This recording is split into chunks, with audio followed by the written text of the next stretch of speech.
For more media content from Grace Community Church in San Antonio, Texas, go to gccsatx.com. Media used by permission of HeartCry Missionary Society. Visit us online at heartcrymissionary.com.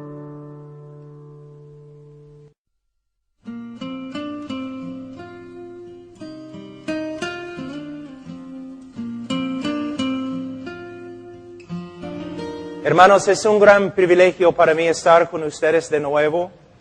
Yo venía al Perú pensando que iba a enseñar un grupito de hermanos y parece que el grupito ha crecido un poco. Pero gloria a Dios. En esta lección, en este tiempo, voy a resumir muchas de las verdades que enseñé la última vez que estuve acá. Muchas personas me han hecho varias preguntas con respecto al Evangelio, con respecto a propósito de las cosas que dije la última vez que yo estuve presente. Entonces voy a hacer un pequeño resumen. Vamos a empezar con la Gran Comisión. En Mateo 28.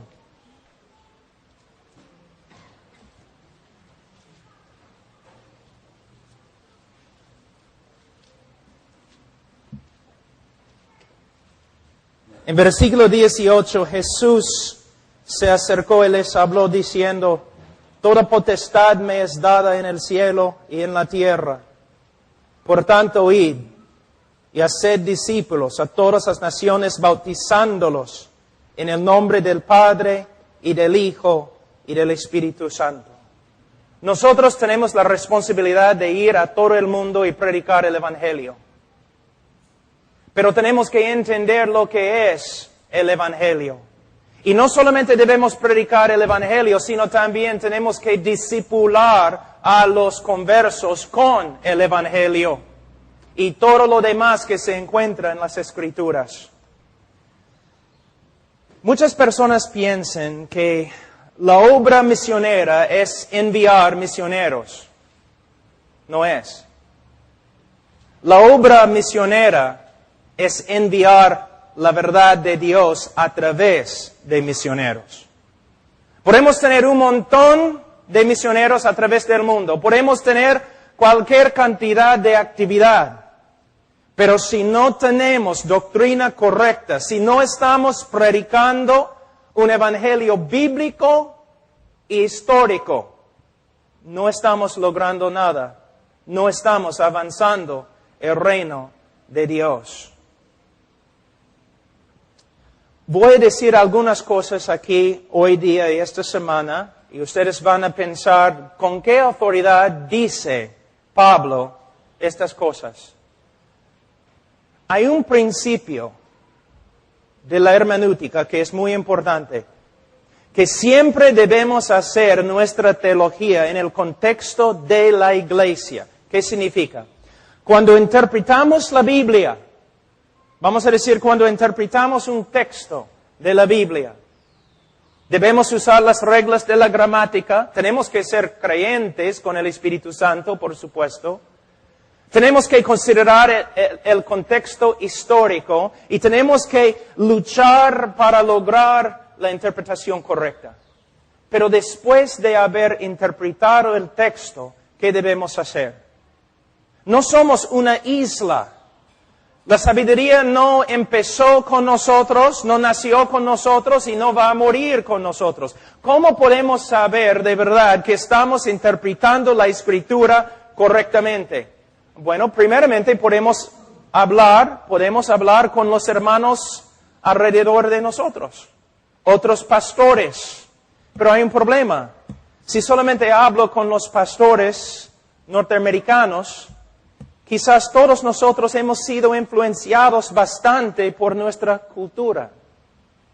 Bueno, entonces también debo hablar con otros cristianos de otras culturas quizás. Sí, está bien, pero hay otro problema. Si solamente hablo con cristianos contemporáneos y si rechazo o no considero la historia de la iglesia, quizás todos nosotros estamos equivocados.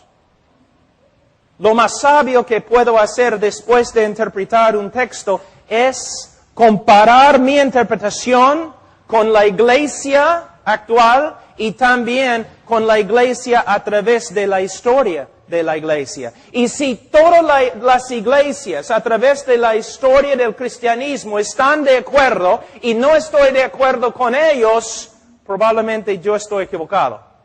¿No es cierto? Hay hombres que dicen, bueno, es lo que creo porque es lo que dice la Biblia. No es lo que dice tu interpretación de la Biblia. Tú tienes que interpretar la Biblia, pero también tienes que comparar lo que has encontrado con los demás cristianos a través de la historia de la iglesia. Es el trabajo de un teólogo, es el trabajo de un pastor. Estudiar.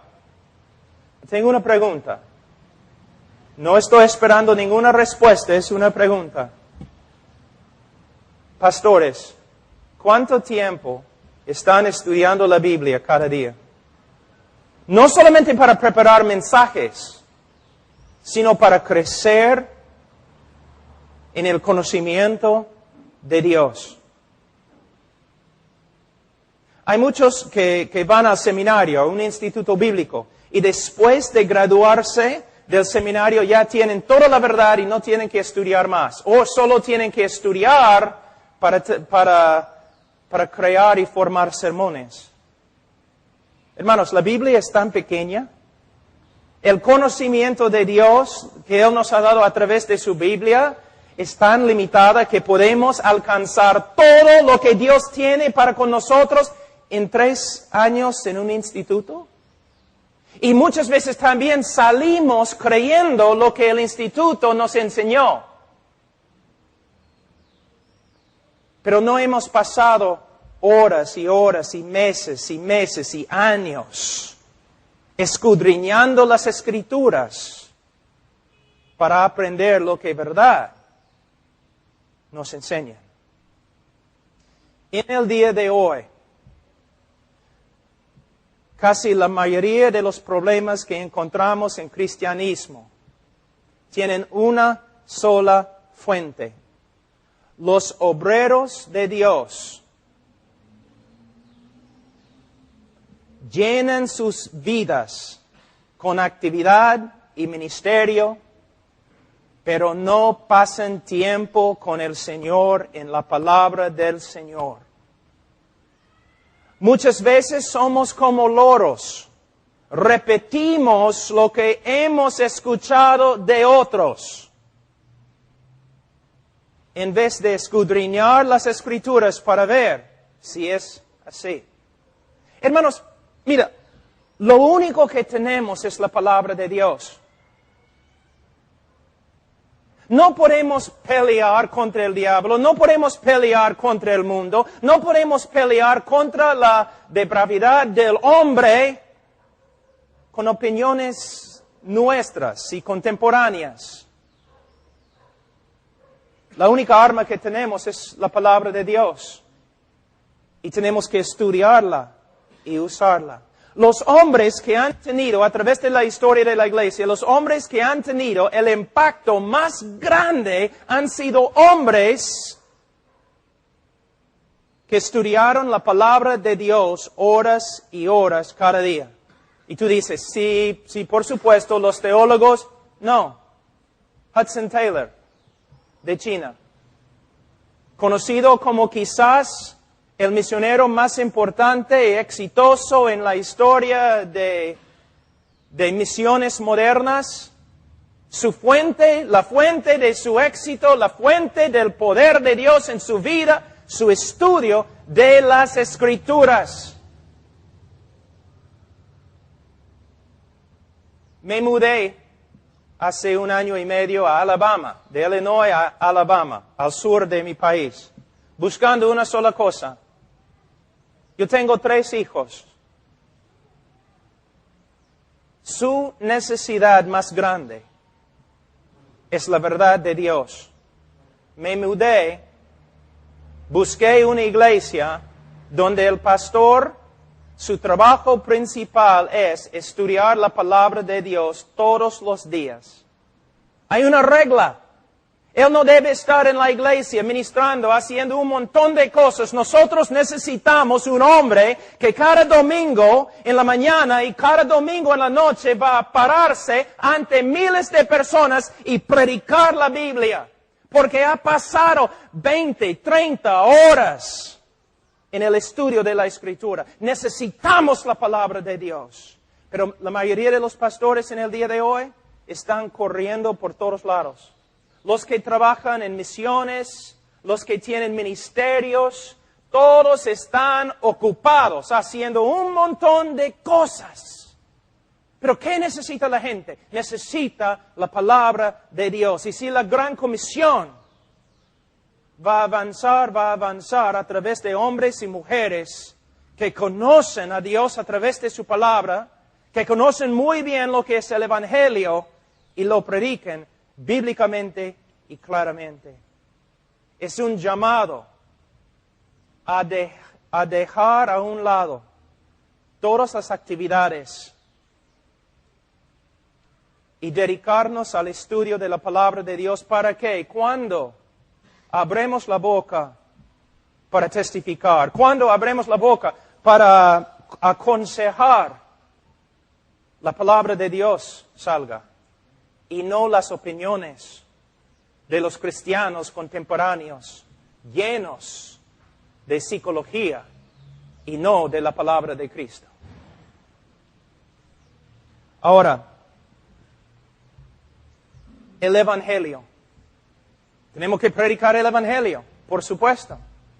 Una vez, algunos profesores doctorados me invitaron a un seminario y me dijeron, Pablo, nosotros quisiéramos que tú entrevistes 18 hombres que van a salir con su maestría. 18 hombres que van a salir con su maestría. Una sola pregunta. Pregúntales qué es el Evangelio. Son hombres no saliendo de un instituto bíblico, no de una universidad. No, están saliendo de la universidad con su maestría. Iban a salir y predicar el Evangelio. Mi pregunta, ¿qué es el Evangelio? De 18 hombres, solamente uno tenía alguna idea de lo que era el Evangelio. Tú dices, pero caramba, ¿qué están enseñando en los Estados Unidos entonces si no están enseñando el Evangelio? Mi pregunta es, ¿qué es el Evangelio para ti?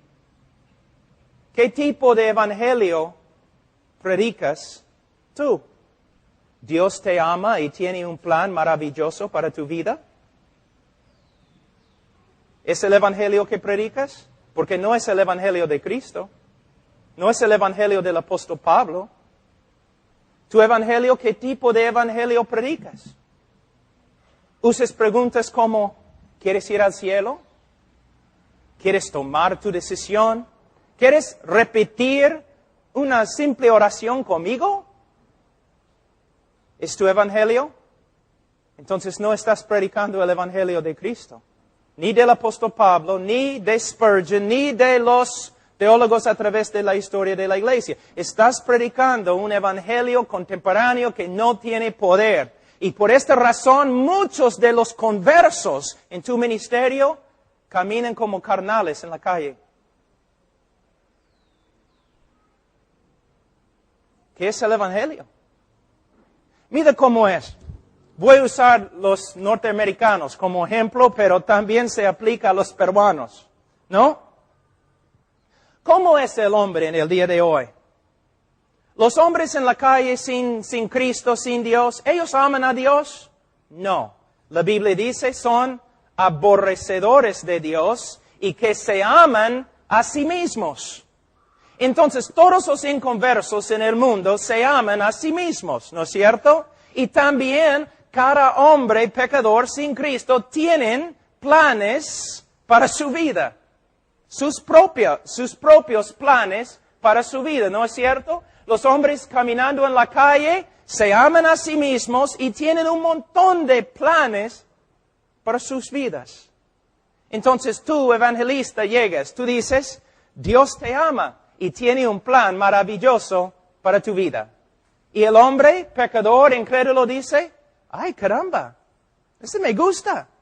Yo me amo a mí mismo y Dios me ama también. Yo tengo planes maravillosos para mi vida y Dios también tiene planes maravillosos para mi vida. Entonces yo lo acepto. ¿Qué tengo que hacer? Pues solamente tienes que repetir una sencilla oración. ¿Es todo? Sí. ¡Ay, caramba! Sí. ¿Dónde? Ya, yo voy a repetir la oración. Vamos. Ese no es el Evangelio. No tiene nada que ver con el Evangelio. No se encuentra en la historia de la Iglesia. Es una cosa que básicamente proviene de los Estados Unidos, del siglo pasado. Una creencia fácil. Un evangelismo superficial. En vez de decir a la gente, en vez de proclamar el Evangelio, en vez de clamar, el hombre tiene que arrepentirse y creer. Nosotros simplemente decimos, ¿quieres tomar tu decisión? Solamente demora 5 minutos. ¿Quieres recibir a Cristo? Cristo vino a Israel. Dice, el tiempo se ha cumplido, el reino de Dios se ha acercado. ¿Quién quiere pedir que yo entre en su corazón? No. Por eso, arrepentíos y creed el Evangelio. Hemos tomado el glorioso Evangelio de Dios y lo hemos reducido a un rito.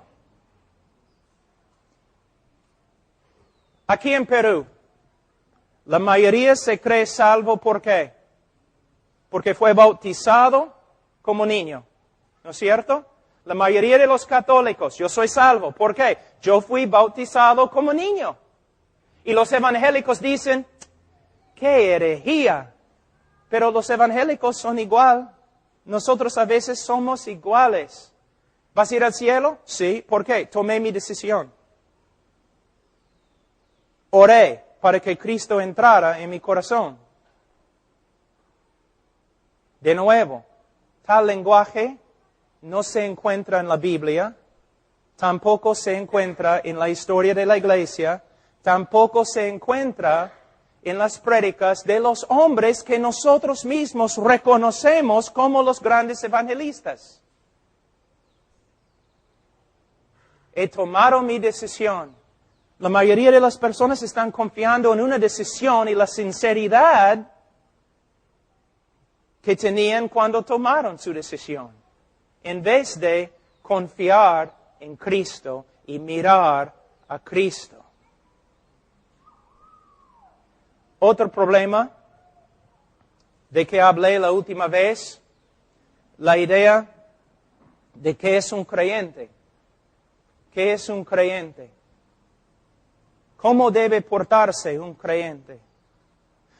La Iglesia Católica asume, fíjate, la Iglesia Católica asume que todos sus seguidores son creyentes. Todos los que son católicos son creyentes, son salvos. Nosotros hacemos lo mismo. Todas las personas que han tomado una decisión con nosotros, nosotros decimos creyente. Y si vive en carnalidad, en el mundo, decimos que es simplemente un cristiano carnal. Y usamos un solo texto en la Biblia, en 1 Corintios 3, para justificar lo que decimos.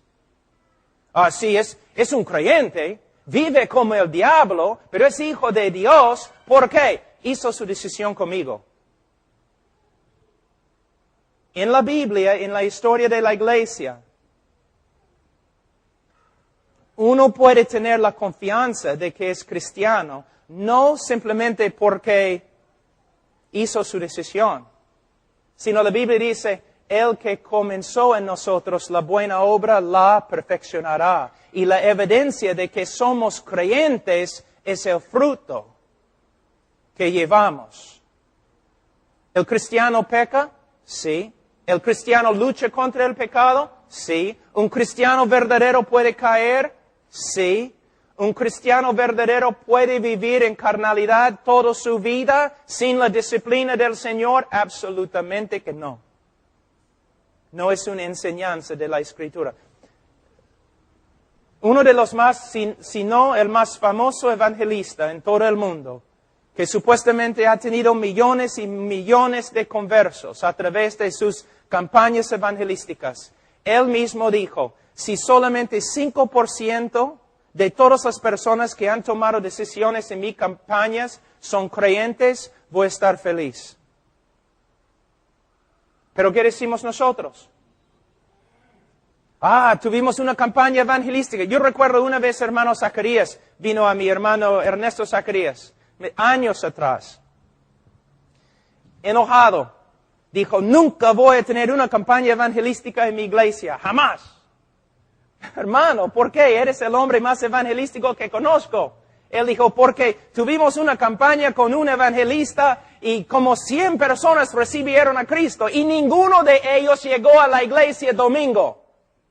Pero yo puedo asegurarte que el evangelista se fue a otra iglesia diciendo, el Señor me usó grandemente la semana atrás. 100 personas se convirtieron, pero nadie puede encontrarlos. Mira cuán superficial es nuestra manera de evangelizar.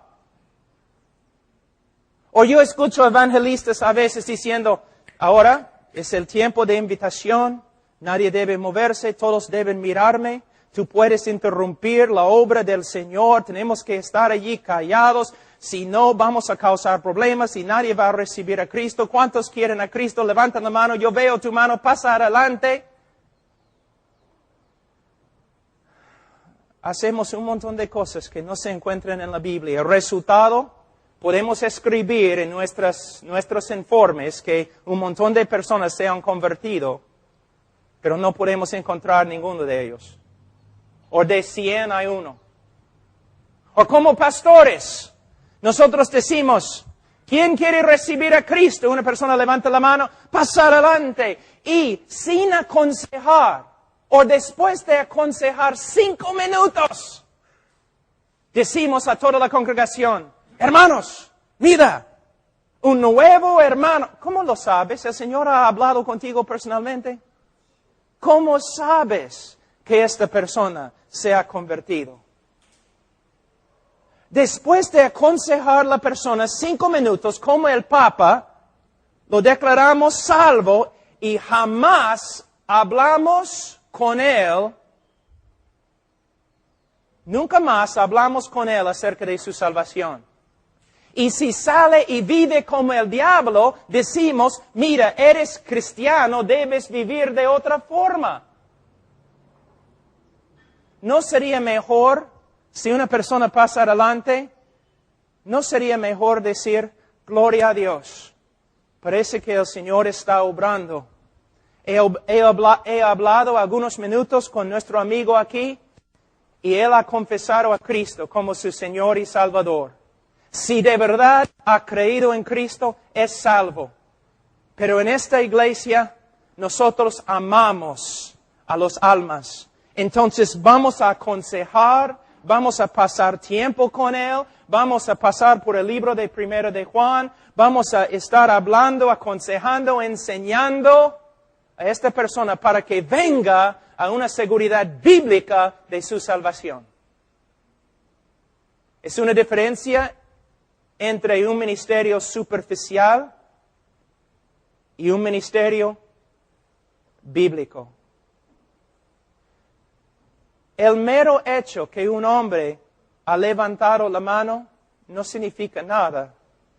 El mero hecho que una persona ha tomado una decisión no significa nada. Mira cómo hacemos el Evangelio en el día de hoy. Hay un incrédulo y queremos testificarle, ¿no? Señor, ¿te das cuenta que eres pecador? Si él dice sí, entonces la segunda pregunta, ¿quieres ir al cielo? Si él dice, Sí. Entonces, tercera pregunta. ¿Quieres orar y pedir a Cristo que entre en tu corazón?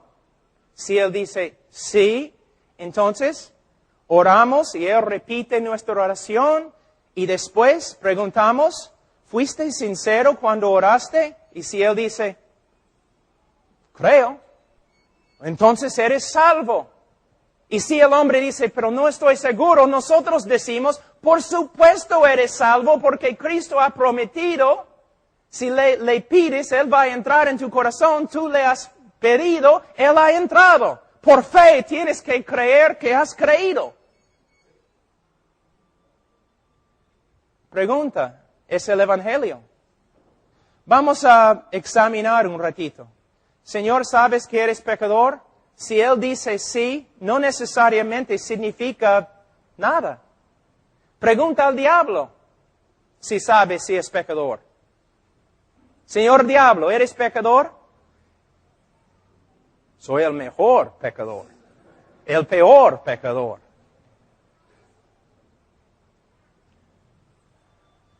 Los bautistas antiguos, especialmente Juan Bunyan, en El Progreso del Peregrino, ellos enseñaron, no importa si un hombre dice que es pecador, hay otra pregunta más importante, más profunda. Señor, desde que has escuchado el Evangelio, el Señor ha obrado en tu corazón de tal forma que el pecado que antes amaste, ahora aborreces. Dios ha hecho algo en tu corazón, Señor. Hay arrepentimiento. Ahora ves el pecado de una forma diferente. El pecado que antes amaste, ahora puedes decir que Dios ha obrado en tu corazón para que ahora aborrezcas este mismo pecado. Una obra sobrenatural del Espíritu Santo obrando en el corazón de un hombre muerto. Una resurrección, algo que un evangelista no puede manipular. Una obra que no requiere canciones especiales o luces bajas. Señor, ¿qué ha hecho Dios a ti? ¿Te ha dado un corazón nuevo? ¿Un corazón que tiene vergüenza del pecado? ¿Un corazón quebrantado? ¿Un corazón ahora que aborrece el pecado que antes amó? Si una persona dice, sí, soy pecador, preguntamos, ¿quieres ir al cielo? ¿Y quién no? Una vez una persona te ha dicho, no, me gustaría ir al infierno. Hermanos, todos quieren ir al cielo. Todas las teorías del gobierno, teorías económicas, sociales, tienen que ver con el deseo del hombre de ir al cielo. Hermanos, en las Filipinas, en las islas, allí en Asia, una vez yo estaba ahí y después de cosechar el arroz, los campesinos también en el norte acá, ¿no? Especialmente en la selva, departamento Amazonas, cuando cosechan el arroz, ¿qué hacen? Prenden fuego al campo, ¿no es cierto? Van a quemar todo el campo. ¿Y qué pasa cuando el campo se quema? Las víboras salen rápidos, ¿no es cierto? Pero cuando salen todavía son víboras. No han cambiado. Si tú preguntas a un hombre, ¿quieres ir al cielo? El peor hombre del mundo, el hombre más egoísta del mundo va a decir, por supuesto, porque quiero lo mejor para mí. Yo no quiero sufrir. Yo quiero estar en un lugar lindo, hermoso. Entonces, cuando tú preguntas a una persona, ¿quieres ir al cielo? Y si él dice sí, no significa que Dios ha obrado en su corazón. Solamente quiere salvar su propia piel.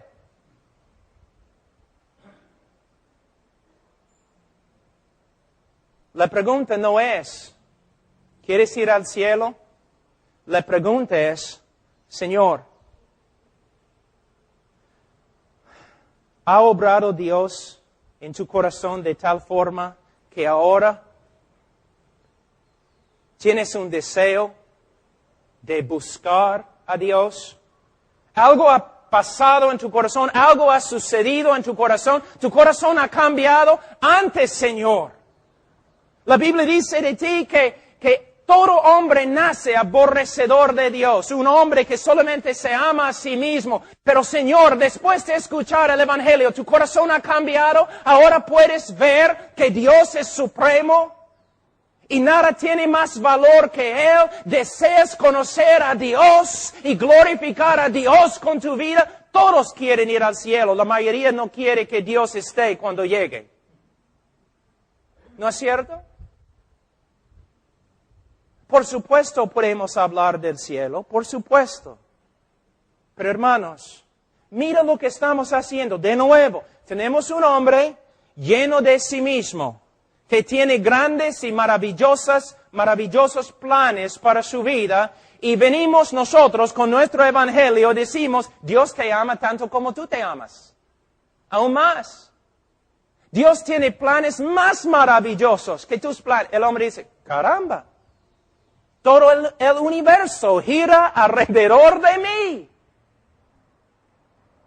En vez de, Señor, aquí es lo que la Biblia dice acerca de ti. Usando la Escritura con amor y compasión, pero usando la Escritura y la ley de Dios para exponer su pecado. Para que el Espíritu de Dios pueda usar la palabra de Dios para crear arrepentimiento en su corazón. Y hablando no del cielo, hablando de Dios. Dios, Señor, una obra Dios ha hecho en tu corazón para que ahora ames a Dios, desees a Dios. ¿Cuántas personas vienen a mí? Quiero recibir a Cristo. ¿Por qué? Porque quiero que Él arregle mi vida. Es lo que predicamos en el día de hoy. Debes venir a Cristo. ¿Por qué? Porque Él puede arreglar tu vida. No tienes dinero, Él puede darte dinero. Estás enfermo, Él puede sanarte. Tu familia está mal, Él puede arreglar todo. No debes venir a Cristo porque Cristo es digno. Porque Él te creó. Él es el Señor del universo. Él es merecedor de toda alabanza y gloria. Aún los que van al infierno deben adorar a Cristo porque Él es digno. El hombre no es el centro del universo y tampoco es el centro del Evangelio. Dios y su Cristo es el centro del Evangelio. Pero tenemos un Evangelio totalmente humanista. Humanista. Dios te ama. Y Dios tiene un plan maravilloso para tu vida. Si una persona dice, sí, quiero ir al cielo, entonces decimos, entonces, ora esta sencilla oración conmigo. En el libro de Hechos, en alguna parte, se usa este método. Jesús una vez usó este método. Tú dices, pero Romanos 10 no dice, no es una base bíblica para esta forma de evangelismo. Debemos decir, repite esta oración. No, ¿qué debemos hacer? Debemos hacer exactamente lo que Jesús hizo y lo que los apóstoles hicieron. Señor, para ser salvo, la Biblia manda que te arrepientas, que reconozcas tu pecado y que dejes tu pecado y que te acerques a Dios por medio de la fe en el Señor Jesucristo. ¿Qué debo hacer entonces? Clama al Señor que te salve. Si tu corazón está quebrantado, si reconoces tu pecado, entonces clama al Señor hasta que te salve. ¿Sabe qué? Algunas personas se ponen de rodillas y así se levantan. Caramba, el Señor me ha salvado. El Señor me ha salvado. Algunas personas tienen que luchar y pelear meses. ¿No es interesante que casi todas las personas que han recibido a Cristo contigo lo han hecho en algunos minutos?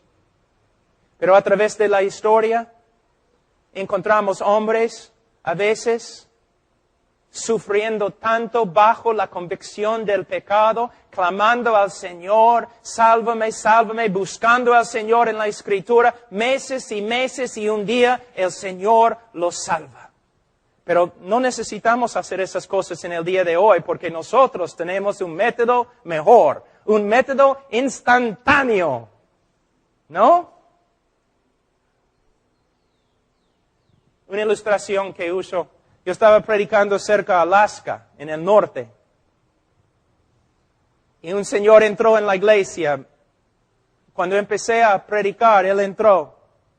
Una montaña, un hombre bien grande, de como 65 años por ahí. Entró, una cara tan triste. Entonces empecé a predicar el Evangelio. El Evangelio. Y después de predicar, bajé de la plataforma, fui al hombre, dije, Señor, tienes la cara más triste que he visto en mi vida. ¿Qué pasa? Y él sacó algunos rayos X y me dijo, acabo de venir del hospital, voy a morir en 3 semanas. El médico me dijo, tengo 3 semanas. Yo le dije, Señor, yo te prediqué el Evangelio. ¿Entendiste? Él dijo, sí, entendí. ¿Qué habrías hecho tú? Entonces, ¿quieres repetir esta oración conmigo? Pero él dijo, sí, entiendo. Un niño puede entender.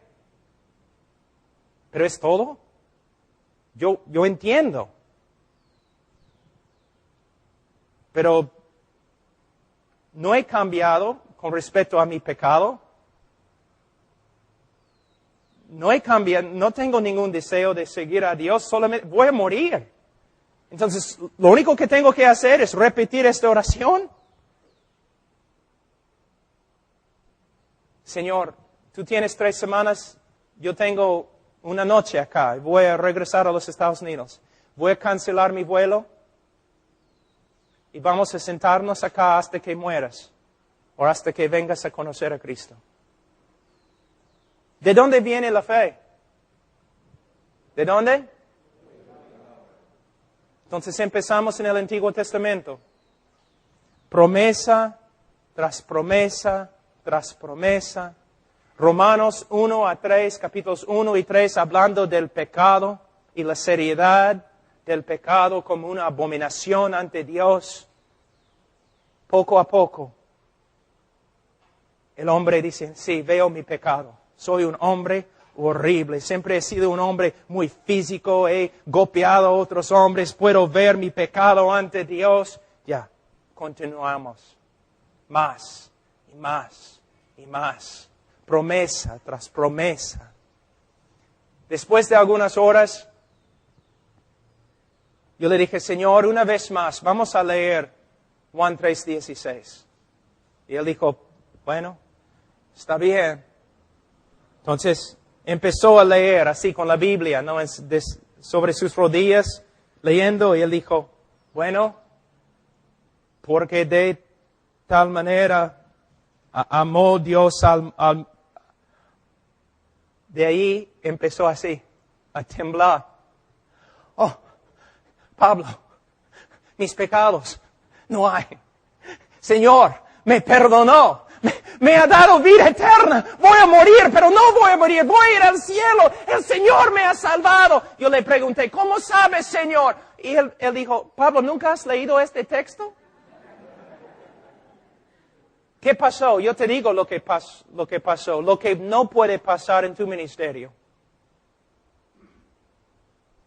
El Espíritu Santo, después de horas y horas en la palabra de Dios, viendo la gravedad de su pecado, la grandeza de la salvación de Cristo, poco a poco el Espíritu Santo comenzó a cambiar su corazón. Una obra sobrenatural Yo no tenía que decirle, eres salvo porque repetiste una oración. El Espíritu Santo le dijo, eres salvo por medio de la palabra de Dios. Si tienes un método de evangelismo, un libro que dice método de evangelismo, para mí va a la basura. Método de evangelismo. Métodos. ¿Por qué necesitamos métodos? Porque no tenemos el poder de Dios. Y no tenemos el poder de Dios porque estamos usando métodos y nos hemos olvidado de la palabra de Dios.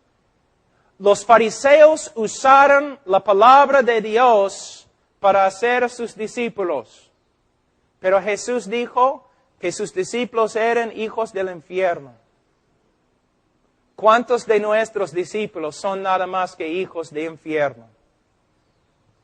Se dicen creyentes, pero nunca viven como creyentes.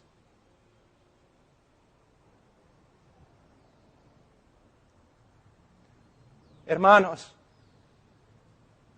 ¿cuántos católicos van a morir este día y van a entrar en el infierno porque una autoridad religiosa les ha dicho que son salvos? Otra pregunta, ¿cuántos evangélicos van a morir y van a entrar en el infierno porque una autoridad evangélica les ha dicho que son salvos, pero el Espíritu Santo, a través de la palabra de Dios, nunca confirmó su obra en su corazón?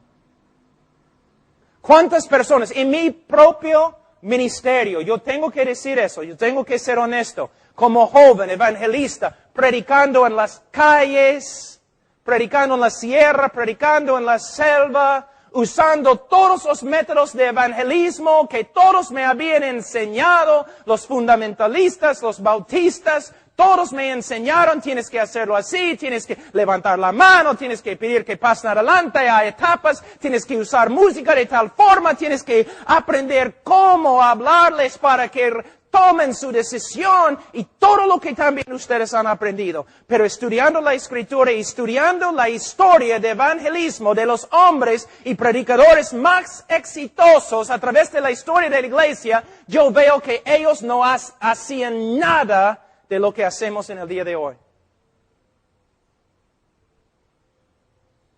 Todos dicen, Spurgeon, ese el predicador más grande que ha vivido desde los apóstoles. Estoy de acuerdo. El problema, él no está de acuerdo con nosotros. Jorge Whitfield, el más grande evangelista. Uno de los avivamientos más grandes en la historia de la iglesia a través de él. Sí. El problema es que él predicó otro evangelio que nosotros. Hudson Taylor, el gran misionero de China, como él es mi héroe. El problema es que su evangelio era diferente que lo tuyo.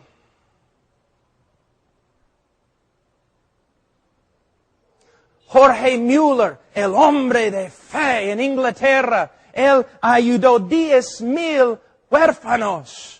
Quiero ser como él. El problema es que su evangelio no era como nuestro evangelio en el día de hoy. Guillermo Carne, el padre del movimiento misionero moderno. India. Nosotros trabajamos con la primera iglesia que él fundó en India. Quiero ser como él, pero hay un problema. Su evangelio era diferente que el evangelio que predicamos en el día de hoy. Era un evangelio basado en la palabra de Dios. Un evangelio que no podía avanzar por medio de métodos de manipulación y psicología. Era un evangelio que dependía totalmente del Espíritu Santo. Si el Espíritu Santo no regenera tu corazón, yo no puedo hacer nada contigo. Yo solo puedo predicar. A veces, hermanos, la manera en que yo he predicado antes, cuando yo era joven, como un payaso. ¿No? en una campaña vamos a tener un montón de cosas para traer a la gente, vamos a tener payasos, vamos a tener música, vamos a tener cantantes especiales y vamos a tener predicadores elocuentes y todo lo demás. Todo eso no puede levantar a los muertos. Y los hombres incrédulos son muertos. Ahora, ¿cómo veo la prédica evangelística? Como Ezequiel. Ezequiel, ¿estos huesos vivirán? Tú sabes, Señor. Yo voy a profetizar. Yo voy a predicar la palabra de Dios. Pero solo el Espíritu Santo de Dios puede levantar a los muertos. Y si de verdad es la obra del Espíritu Santo, ellos no solamente se van a levantar, sino también van a caminar y van a continuar caminando hasta la gloria. Y no vamos a tener que buscarlos tanto. Porque las ovejas verdaderas oyen su voz y le siguen. En la próxima prédica voy a predicar sobre lo que es el Evangelio. Oremos, hermanos. Padre Santo, te doy gracias por este día, por los hermanos que han venido. Te doy gracias, Señor, por tu palabra. Señor, ayúdanos a entenderla. Predicar un evangelio puro, limpio, bíblico, histórico. Y Señor, use el evangelio para levantar a los muertos, para llamar tu pueblo. En el nombre de Cristo Jesús. Amén.